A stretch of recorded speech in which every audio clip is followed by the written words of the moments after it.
Okay, isang pa ng araw. Meron tayong isang Bluetooth dito.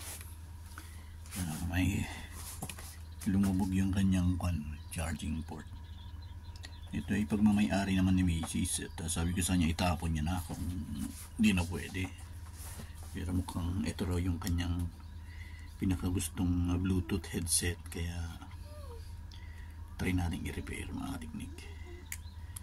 Matagal niya nang gamit to eh. Sana ma-repair pa natin. Okay, ganito na lang gagawin natin. Since nabali yung kanyang mga teknik, pinakalak niya rito. Try, imbes na magbutas pa tayo rito or i-adjust natin yung board. Hindi natin i-adjust yung board. Gagawin natin mga teknik, iipitan natin ng lagyan natin ng palaman between itong board at saka itong pinaka-plastic. Gamit tayo ng tape. Yan, tape na tape.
Yeah.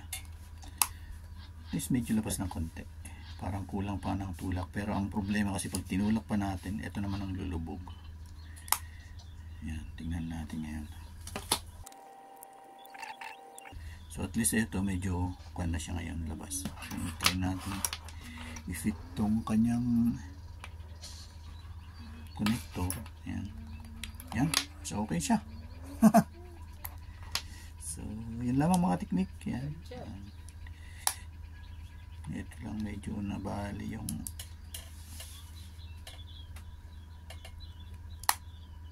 okay, saksak natin sa mismong power line. So, ito na siya mga teknik. Yan. Yan, nagre-recharge na siya. Okay, so at least nagagawa natin ng paraan.